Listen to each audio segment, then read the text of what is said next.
Вітаю ўсіх слухачоў Еўрарадыё. У студыі для вас працуе Зміцер Лукашукі. Гэта сумесны стрым Еўрарадыё і Е-прамовы, які можна не толькі слухаць, але і глядзець праз аккаунты Еўрарадыё у сацыяльных сетках Facebook, Аднакласнікі, ВКонтакце, на канале YouTube. Беларусь вельмі чакае замежных турыстаў. Для гэтага і 30-дзённы бязвіз увялі, і зараз вельмі так рухава рыхтуюцца да другіх еўрапейскіх гульняў. Увогуле вельмі шмат робяць для таго, каб замежныя турысты для нас паехалі. Але ці ўсё атрымліваецца і ці ўсё робіцца так, як і нібыта афішуецца. Пра гэта мы сёння і пагаворым з маёй госцей, прадпрымальніцай Вольгай Станеўскай. Добрый дзень, спадарня Ольга. Здравствуйте. Да, здравствуйте.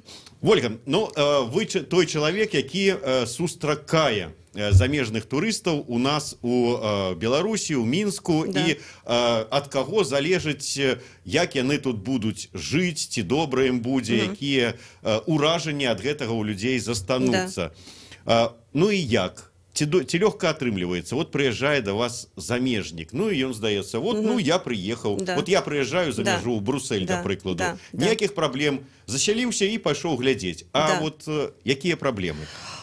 Вы знаете, проблем особых нет, потому что Минск в этом отношении сейчас стал мало отличаться от цивилизованных какой-то до других городов, в том числе европейских, как вы говорите, привели в пример Брюссель, точно так же и Минск. Гость прилетает в аэропорт. Единственное, конечно, у нас есть некоторые пожелания, это отдельное пожелание, которое относится не только к службам аэропорта или пограничным, но технически гость прилетает в аэропорт. Сейчас, слава богу, у нас сделали трансферы в аэропорту, аффилированные службы аэропорта, официально у них стоят такие стеклянные несколько офисов, где гость может прийти, оплатить трансфер на месте, получить квитанцию картой, сесть в машину, аккуратную, и приехать в город. Вот. Его водитель привезет, он заселяется в апартаменты и проживает. То есть каких-то технических проблем таких нет. Если он едет сам, он может взять автобус. Тоже есть автобусная остановка, висит расписание. Я сама была в аэропорту, все это прекрасно видела. Там легко это все найти. Стоят туристы, смотрят расписание, садятся в автобус, едут до центрального автовокзала, и там уже, может быть, их кто-то встречает, или они как-то добираются сами до тех мест, где они будут останавливаться. Да. То есть от Шарлеруа аэропорта это мало чем отличается. Это примерно такое же расстояние. Ехать 35 километров, ты едешь и смотришь по сторонам. Да. Ну так, может быть, на гэтым этапе для турыста ніякіх таких праблем няма, але ёсць, я так разумею, далей такія пэўныя нюансы, з якімі сутыкаюцца, можа быть, нават не сам как бы турыст, але чалавек, вот вы, да прыкладу, да. Якая яго сустракае і засяляе. Да. То есть у нас же так і засталася гэтая рэгістрацыя замежных турыстаў. Абавязкова трэба было зарэгістравацца цягам колькі там 3 дзён раней. Раньше было 3 рабочих дня, сейчас 5 рабочих дней, да, слава богу, да. Уже давно, уже там 5 лет, наверное, да. Ну вот мы ж IT-краіна. Да. Так вот, наколькі я ведаю, учора там гучна так абвесцілі, што зараз можна любого замежніка там зарэгістраваць з дапамогай інтэрнэта, хадзіць, бегаць па калідорах, кланяцца чыноўнікам не трэба. Да. Все, працуе? Вы знаете, любая система будет работать, это онлайн-система или нужно ехать, если система четко отлажена, если это качественно выполненная работа многих людей, слаженная, да? Вы знаете, что качественные услуги и качественные системы любые, они всегда хорошо работают. Если приехать в офис, это тоже можно сделать, если в Агим ехать, да? Но ты можешь оплатить карты, у тебя должны быть удобные анкеты и масса составляющих. Точно так же и с электронной регистрацией, которую анонсировали. Мы думали, что она появится со 2-го квартала. Почему-то нам так говорили предварительно. Но вчера, как гром среди ясного неба, прозвучала такая информация, что можно уже пользоваться. Да?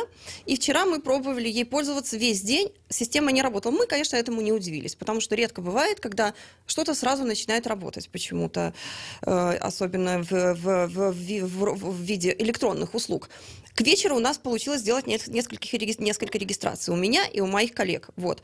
В английской версии не получилось. Сегодня тоже какие-то есть сбои. Но в любом случае это огромные шаги.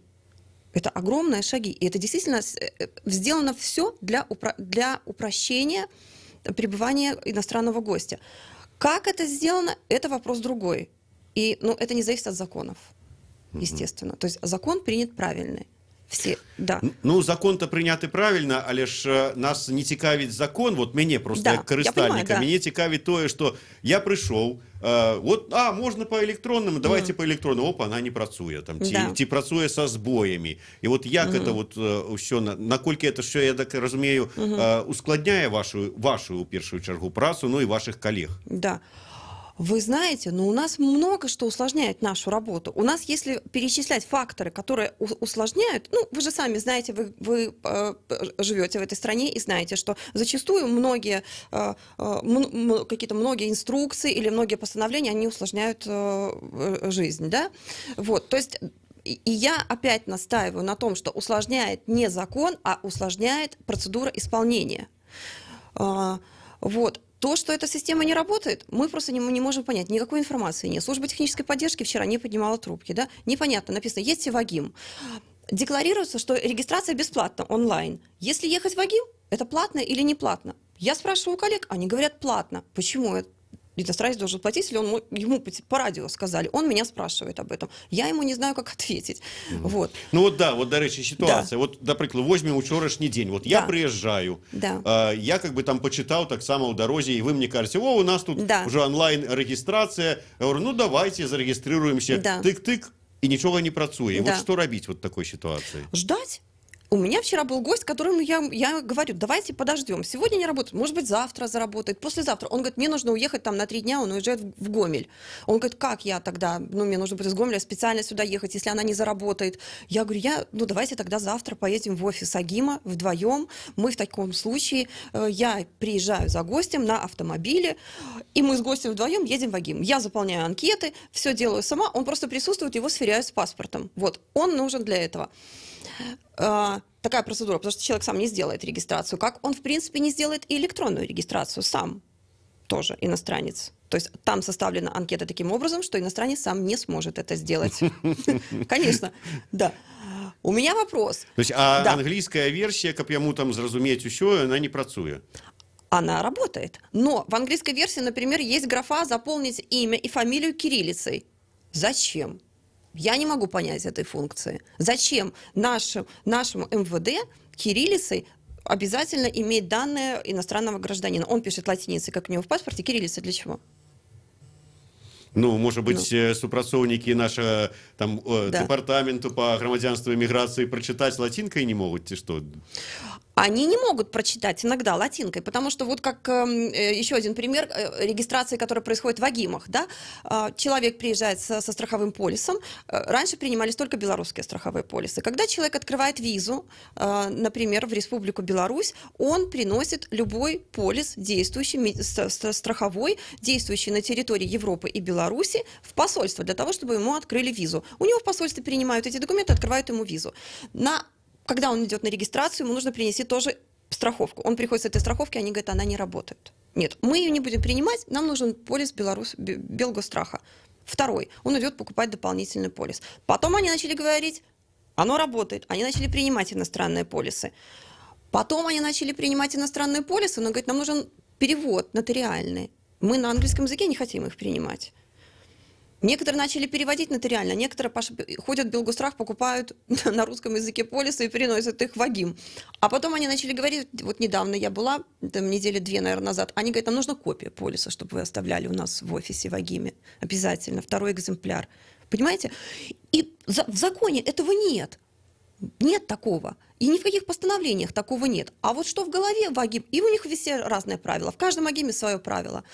Точно так же, как регистрация 5 рабочих дней. 5 рабочих дней, одни в Агиме того района будут считать столько, в Агиме другого района столько, а погранкомитет будет считать совершенно другие дни, понимаете? Вот в этом вся проблема, в несогласованности наших исполнительных всех органов, вот этих всех процедур. Катя, а вот вы спробовали звярнуцца напрямую до кіраўніка департамента по грамадзянству и миграции, каб ён вот патлумачыў, вот написать, чему вот в этом Агиме вот эта вот норма так трактуется, а вот в этом вот так вот. Патлумачьте, выдайте некую такую методичку, якую там для ўсіх, каб была аднолькавая. Ну, вы знаете, у меня складывается такое впечатление, что общие законы и, например, вот даже мнение, если... Вот я распечатаю интервью. У нас начальник наш миграционной службы, он говорил, когда задавали вопросы по поводу регистрации, мы сталкивались с тем, что, например, гость приезжает в Минск на 2 дня, потом он уезжает, например, на 5 дней в Гомель и приезжает потом, например, опять на 5 дней в Минск, да? Или это туристы, которые делают какой-то там трип по Беларуси, и они просят нас: пожалуйста, мы приехали в Минск, сделайте нам регистрацию на неделю. А я отвечаю им, что я не имею права это делать, потому что у нас очень строго с нас спрашивают: гость должен проживать именно там, где он зарегистрирован.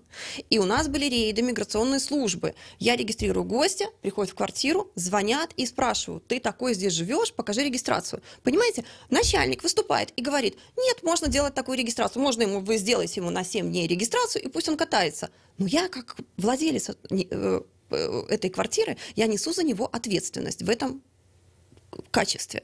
То бишь, если он зарегистрирован у меня в квартире, и где-то, может быть, он совершил правонарушение или еще что-то, его придут искать ко мне в квартиру, и с меня будут спрашивать. Вот. Понимаете? Тоже коллизия. И у нас были такие вот ситуации, которые мы никак не могли разрешить. Никак не могли разрешить. Вот начальник говорит: можно. А в Агиме говорят: нет, нельзя. Я не знаю, они не могут, наверное, как-то прийти к общему какому-то мнению, потому что сами путаются. Да. Увогуле, вот все тое, што вы пералічвалі, наколькі ўсё ж таки гэта псуе турысту сам антураж яго адпачынку. Вот прыехаў я, скажем, там на тыдзень адпачыць у Беларусі, і вот гэта ўсё неяк так вот забірае ў мяне час, забірае ў мяне грошы, забірае ў мяне нервныя клеткі. Ці гэта ваши праблемы, а я уже там как бы і пайшоў у верхні горад глядзець. Понимаете, если бы гостю, например, не надо было ехать в этот Агим, да, можно было бы взять документы, и можно было поехать и сделать регистрацию, да, он должен присутствовать обязательно в Агиме. Я занимаюсь профессионально этим. У меня есть распечатанные анкеты, он мне может сбросить в какой-то мессенджер, например, свои паспортные данные, я их заполню заранее, посажу его в машину, или я могу предложить ему, чтобы приехал такси, его свозило, и он приедет с полностью заполненным пакетом. Это, если нет очереди, занимает ровно там 3-4 минуты, ему делают регистрацию, он возвращается.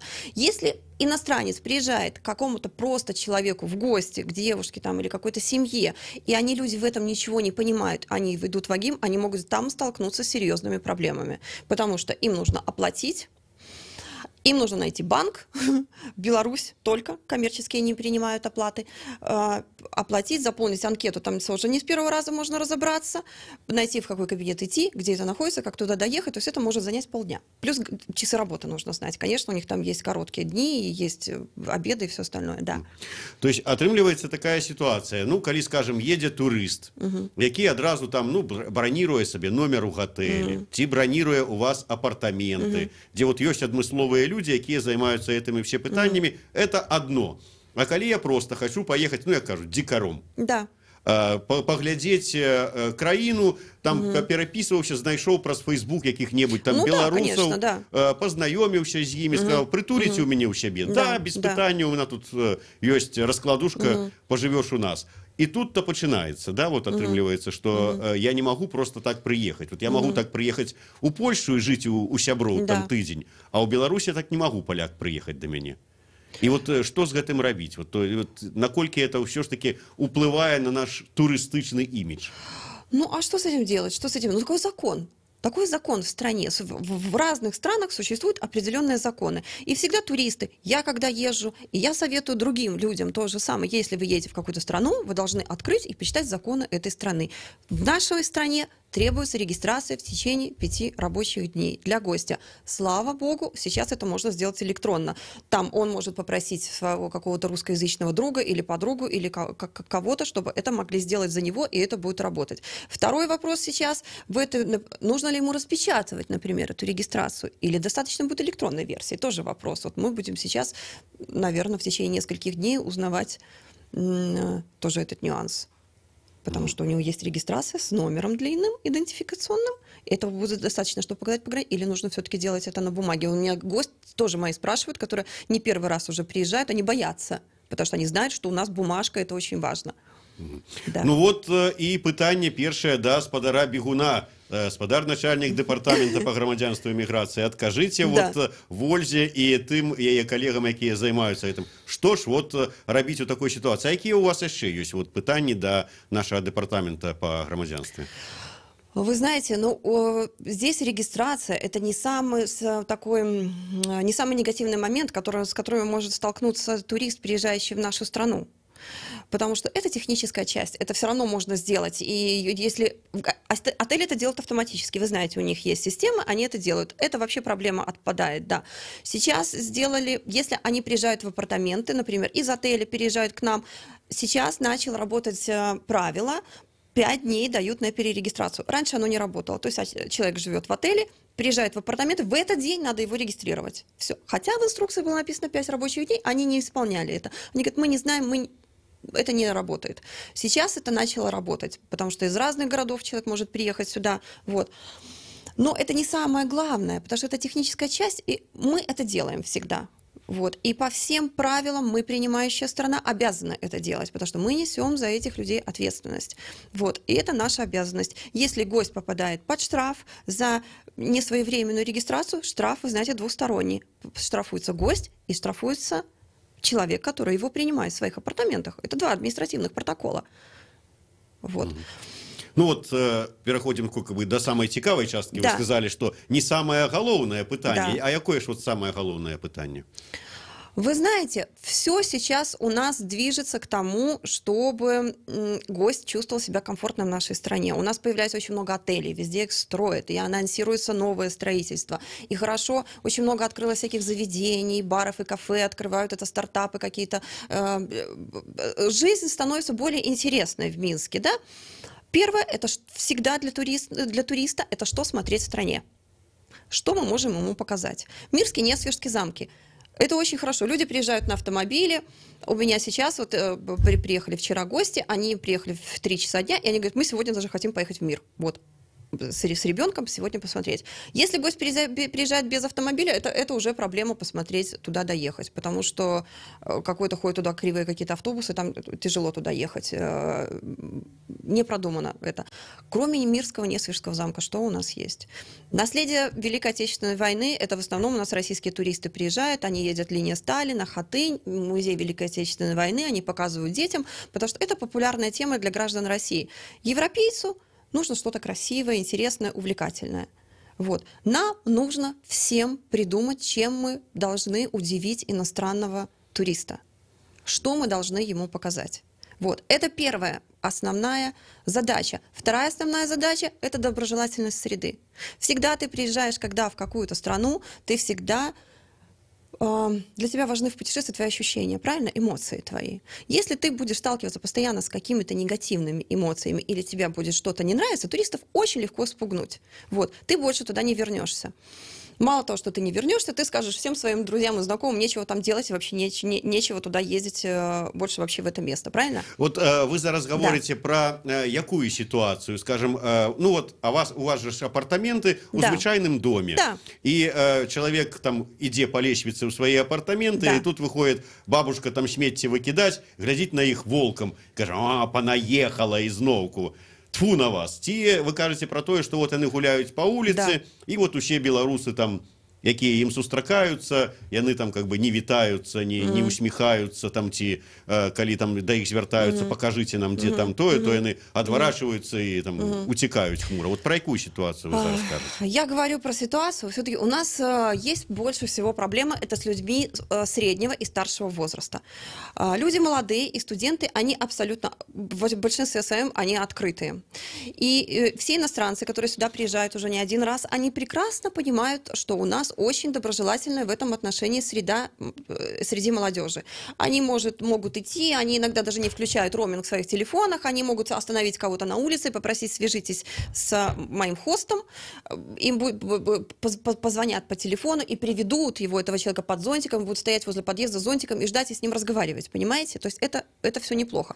Касается сервисного какого-то обслуживания, у нас очень много обычных магазинов в центре города, куда человек пойдет, продавцы в магазине, охрана в клубах, какие-то люди, которые могут продавать проездные билеты, водители автобусов, понимаете, то есть соседи. люди в подъездах, люди во дворах, которые тебе встречаются. Вот, они, то есть я еще раз говорю, что нам бесполезно делать какие-то страновые рекламы, такие показушные, да, что караваем мы встречаем. Не надо встречать с караваем, надо встречать с улыбкой человека. Приезжают даже люди, 3 года не были в стране, они приезжают, говорят, мы после этого аэропорта в шоке опять выезжаем. Вот опять вот нас встречают недовольные, кривые, какие-то лица, какие-то грубости, какие-то вот, понимаете? Почему? Ну почему нельзя улыбаться? Что мешает улыбаться? А я вам объясню, почему. Потому что конечный человек, который стоит на этом месте, он вообще не понимает, зачем ему турист нужен. Он ему не нужен. Он мне нужен, понимаете? Может, нужен вам, потому что вы человек интеллигентной профессии, и вы понимаете вот эту вот корреляцию между туризмом, благосостоянием, экономикой и обществом, какой-то вот, мировой общей системы, от которой мы никуда не денемся, мы все равно в ней все находимся, понимаете?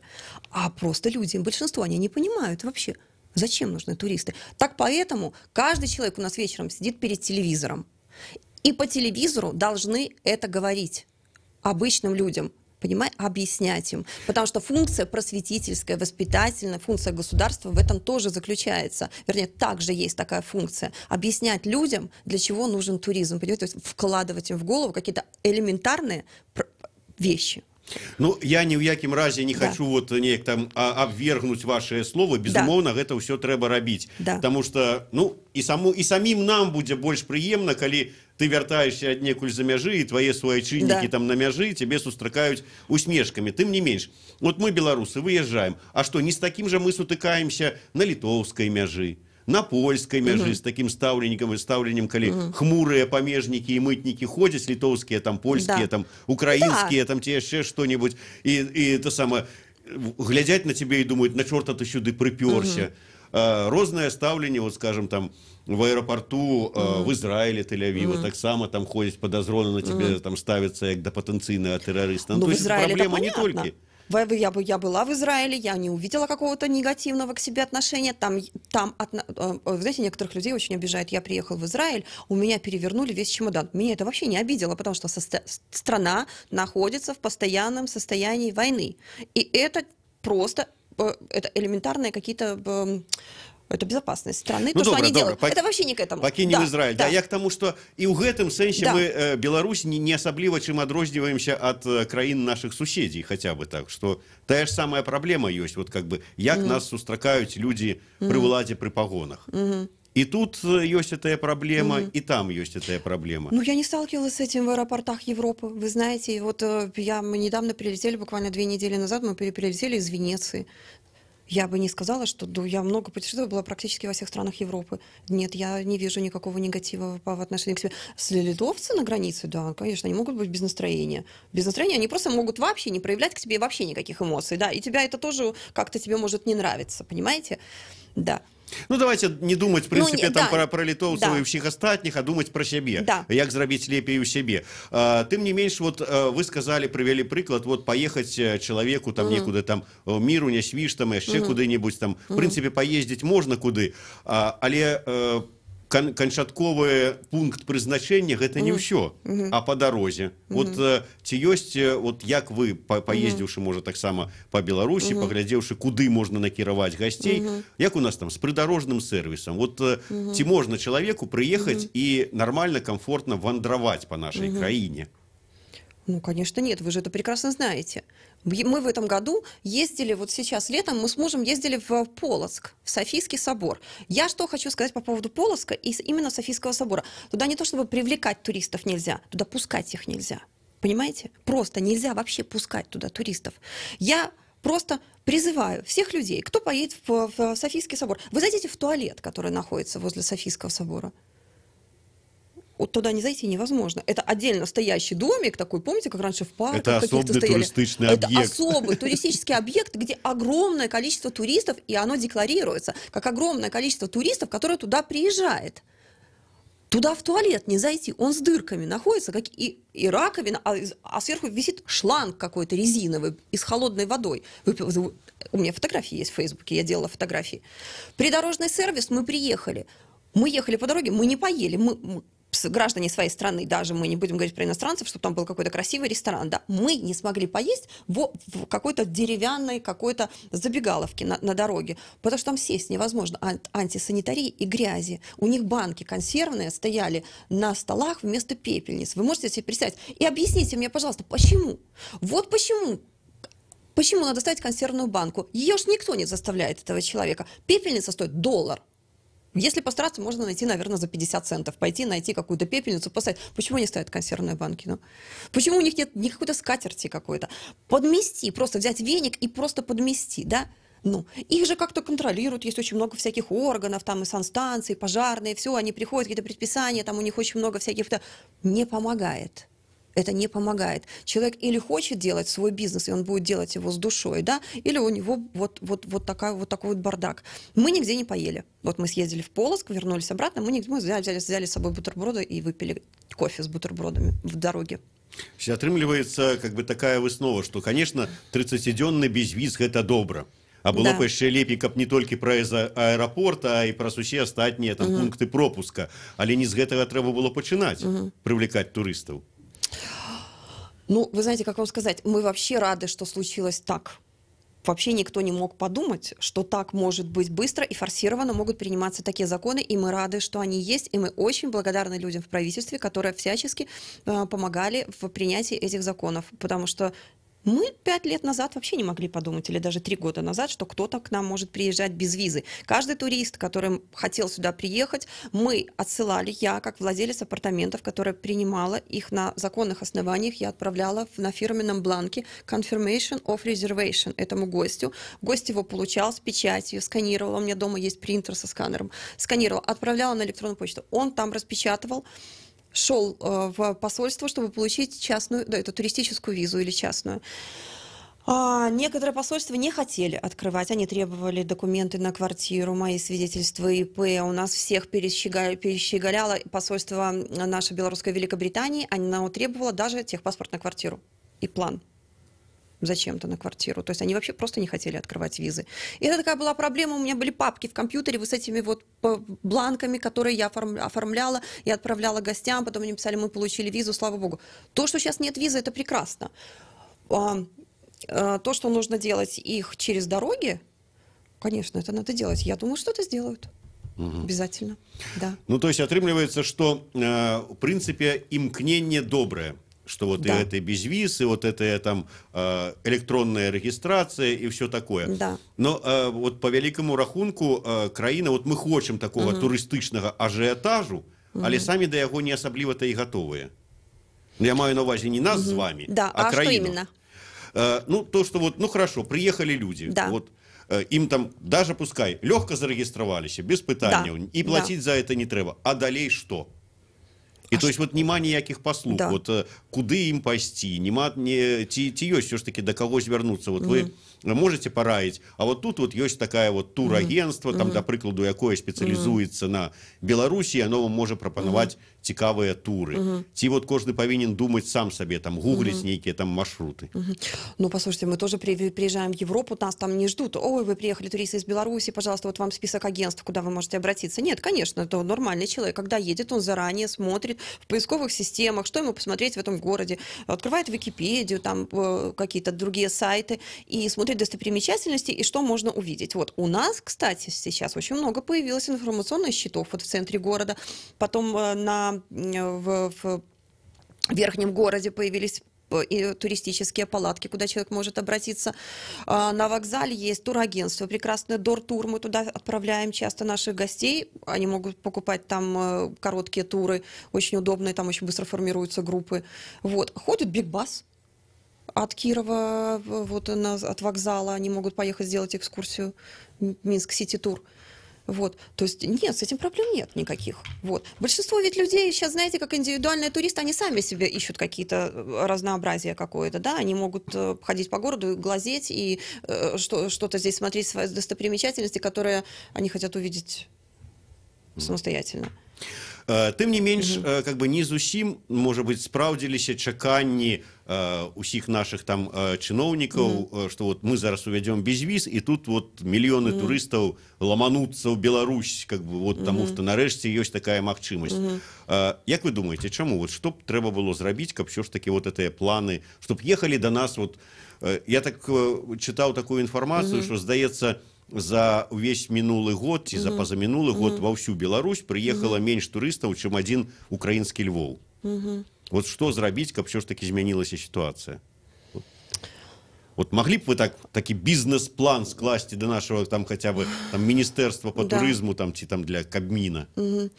Любому гостю любой страны, туристу должно быть комфортно в той стране, в которой он приезжает. Ему важно это посмотреть какие-то интересные вещи, достопримечательности, вкусно покушать, комфортно где-то разместиться, чтобы это было недорого. Сейчас, понимаете, у нас очень огромная конкуренция. Огромная конкуренция – это все страны остальные мира, кроме Беларуси, правильно? Каждая страна мира желает видеть у себя туристов. То есть это не значит, что мы открыли сейчас границы и ждем, когда же они поедут.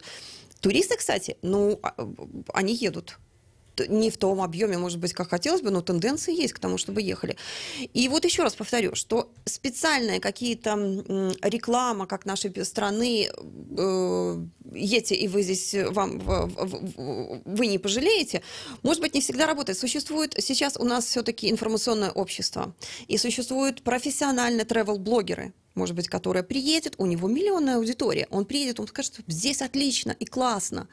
Правильно? То есть трэба не лорда Белла замаўляць, а якога-нибудь блогера одного купить, каб ён тут нормально все это... Так их даже покупать не надо, таких людей. Они сами ездят, профессионально путешествуют, потом пишут в своих блогах вот эти свои впечатления, например, о стране. Его прочитает 1000 людей, там, миллион людей, его прочитают и скажут, отличная страна, мы покупаем билеты, и мы летим туда, и будем все там смотреть. Вот. Если я понимаю, о чем вы говорите, я, например, хочу подчеркнуть, что у нас должны быть более дешевые авиабилеты. Обязательно. То есть это до нашего монополиста Белавия пытание? Это до нашего монополиста Белавия пытание, да. Потому что путешественники, очень много молодежи, они путешествуют лоукостами. Ты взял рюкзак, на 3 дня купил билет и куда-то полетел. Мы сами так путешествуем. То есть доступность, транспортная доступность. У нас практически большинство туристов, которые к нам сейчас приезжают, они прилетают из Киева. Вопрос, почему они прилетают из Киева? Потому что они в Киев прилетают из своих стран. Потому что там есть дешевые тарифы. Вот. Ну да, сапраўды, лоукосты – это яшчэ тая праблема, якую так да гэтага часу Беларусі не вырашыла. Невядома чаму, таму што Белавія кажа, яны самі не хочуць да нас ісці, лоукосты кажуць, а нам тут не даюць добрыя умовы, не пускаюць і гэтак далей. Тым не менш, вот зараз шмат укладаецца грошай, рыхтуецца краіна да другіх еўрапейскіх гульняў. Вот што б вы параілі, што с одного боку там где-то там наводится порядок, рыхтуются там спортовые там некие объекты, где будут жить помешканні люди, а вот что б можно было зрабіць яшчэ, каб все-таки ехали туристы и засталіся задоволенные?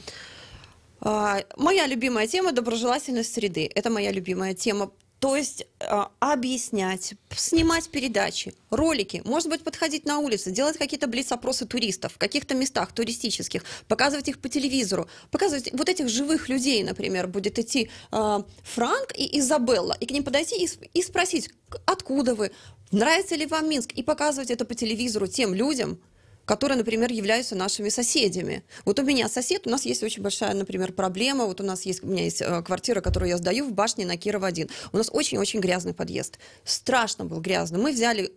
Всем наплевать, естественно, всем наплевать. Мы взяли, наняли уборщицу за свой счет, которая ходит и убирает этот подъезд, потому что там постоянно курят и плюют, и очень большая проблема. Вот. И вот у меня сосед, вот он выходит, курит в банку в консервную, стоит постоянно, пожилой такой вот человек. Вот. Я уже молчу вообще, что он курит, потому что этого нельзя делать. И я у него спрашиваю, может быть, вы видите, кто сорит постоянно, потому что мы не знаем, как бороться с этой проблемой. Он говорит, это ваши ходят тут, вот кто сдает квартиры, ходят ваши иностранцы здесь и курят, и плюют. Я говорю, у меня вообще в квартире запрещено курить, у меня никто не курит. Он говорит, вообще запретить этих иностранцев надо. Я говорю, почему?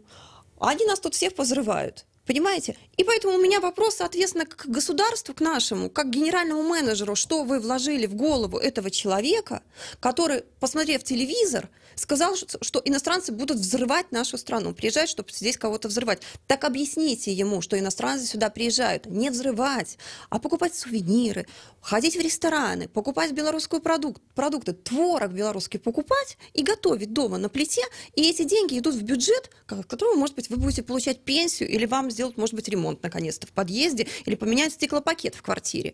Вот какую-то обыкновенную вот эту причинно-следственную связь объяснять людям, потому что, ну, они не понимают. Вот. Ну і нават не зразумела, чия вот эта задача, хто гэтым павінен займацца. Міністэрства інфармацыі кажа не, відаць, міністэрства турызма тоже скажа, а мы тут пры чым? Вот. І вот хто? Так вот, понимаете, как у нас все за все ответственны, и никто ни за что не несет никакой ответственности. Вот, как и во всем получается. То есть вроде бы в начинаниях есть, а сделать какую-то персональную ответственность не получается. Точно так же продавец в магазине несет персональную ответственность для того, чтобы улыбнуться покупателю. Понимаете? И оно складывается из таких вот маленьких-маленьких нюансов, как дьявол кроется в деталях, да, и получается общая картина такая. Вот. У нас нет уличной еды. Почему нет уличной еды? Почему нет уличной еды? Почему у меня подруга же идет с иностранцев в парк Горького, когда там проходит какая-то масленица, и говорит, Франк был в шоке, потому что он блин купить не может там, потому что у нас стоит 3 палатки, и в каждую палатку по 50 человек. Говорит, почему он приезжает из Германии, там постоянно проходят вот эти вот все праздники еды, да? Почему? Почему нельзя поставить не 3, а 13 этих палаток, 15 этих палаток, да? Ну, уставьте этими палатками, шашлыки, квас там, блины, почему 3? Вот у меня вопрос, почему 3? И так во всем. И так во всем. Ну, разве нет? Ну, вот вроде бы начинание есть, вроде бы как делают, но почему вот так делать? Ну, да. А гэта ўжо пытанне да, ну, я не ведаю, тут, не да вас канкрэтна, да. вот, ну, вы ж прадпрымальнік. Да. Вот скажыце, чаму прадпрымальніцтва на гэтым узроўні і ў гэтай сфере у нас не развіваецца? Уличная еда? Да, ну вот придорожный да. сервис, вот это такая вот гандаль, там, как можно было, як у Киеве, да. где не идешь, стоит машинка, каву можешь попить повсюду. Да. Ну, у них законы, наверное, другие, понимаете? Поэтому я и говорю, еще раз, вот тоже очень важный момент повышения какого-то статуса предпринимателя в глазах общественности. Это очень важно. Потому что ты как предприниматель, ты вообще не имеешь ни на что права. Люди к тебе относятся плохо в этой стране, потому что тоже им говорят, может быть, по телевизору не совсем корректные вещи про тебя. Поэтому ты всего боишься. У тебя законы постоянно меняются. Вот в моей деятельности, например, сейчас с 1 января мы тоже находимся в некотором таком замешательстве, не можем понять, как на это реагировать. У нас сейчас налоги поднялись 2,5 раза все. Вот. То бишь я заплатила за квартиру, например, вот у меня есть квартира, я плачу налог в месяц за нее 124 рубля, а сейчас мне нужно будет платить 300. Ну, просто вот так, с 1 января. И у нас декларируется мораторий на поднятие налогов. У нас, ну, это не поднятие налогов. Они просто изменили методологию исчисления налогов. Была квартира, а стала комната. У меня 2 комнаты, каждая комната по 150 рублей. 300 рублей я должна заплатить. Просто 1 января. Может, я кредит взяла на... Вот 3 месяца назад. Я составила бизнес-план, например. Может быть, мы с мужем как-то сидели дома и размышляли, и тоже как-то планировали, да? Да, почему мои планы должны рушиться из-за этого? И это с 1 января уже работает. Понимаете? То есть в нашей деятельности, например, что касательно, тоже достаточно болезненная тема, все сделано для того, чтобы мы работали нелегально. Вот если ты работаешь вообще нелегально, тебе будет выгодней, чем ты полностью открыто платишь все налоги, ты везде зарегистрирован во всех органах. Понимаете? То есть я официально, например, у меня был тоже пост, я писала в Фейсбуке, как ко мне приходила миграционная служба, из милиции люди, и звонили в квартиру, чтобы им предоставили документы девочки, которые жили в квартире. 2 девушки, одна из Лондона, вторая из Москвы. Потому что моя квартира находится на налоговом учете, потому что я за нее плачу налог. Она находится на налоговом учете, соответственно, эти данные есть в Агимах. Соответственно, ко мне пришли. Если бы ее не было на налоговом учете, ко мне никто не придет, понимаете? И стоят 2 человека в гражданской форме, так 20-летнего, 22-летнего возраста, который у меня в домофон я купила за 200 евро, поставил, а они вот так вот жмут на него час, стоят. Я говорю, вы испортите, это моя вещь, это моя частная собственность, не надо так давить, вы испортите. Они смеются, понимаете, смеются, потому что им плевать на меня, плевать. Понимаете? Ну, как придорожный сервис. Я бы открыла какое-то кафе придорожное с удовольствием, как предприниматель. Но я не уверена. Хватит ли у меня сил, понимаете, сил, потому что масса инструкций. У нас нет доступа к кредитным ресурсам. Я, как гражданка Республики Беларусь, не могу пойти получить кредит, как во всем мире получают. Вот. Хотя мы достаточно, люди законопослушные все, белорусы, мы будем, вы же знаете, вовремя все ты будешь платить, и ты исполняешь все законы. Вот. Нет доступа к кредитным ресурсам, и ты боишься административных вот этих вот всех, которые тебя окружают, вот этого вот вороха, понимаете? Вот. И ты будешь сидеть, и ты сидишь уже в какой-то момент, и думаешь, надо тебе это или не надо. Или вот ты сдаешь там, например, квартиру, у тебя твое вот это тщеславие и твое стремление, конечно, оно угнетается. Потому что существуют определенно депрессивные какие-то пласты, которые на тебя накладываются, понимаете? Вот. Ну вот на этой, можно сказать, оптимистичной ноте мы завершим нашу размову. Будем сподіватися, что ну вот все робится для того, чтобы туристы для нас ехали, але вот я думаю, что улады все ж таки зразумеют, что не только безвизом, як кажуть, туристы задоволены будзе. Трэба шмат яшчэ што рабіць.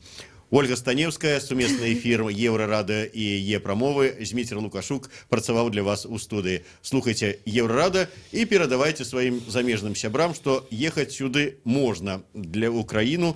Ну, для пэўных такіх, можа быць, нават уражанняў, думаю, станоўчых, але можа і не заўжды. Дзякуй вялікі.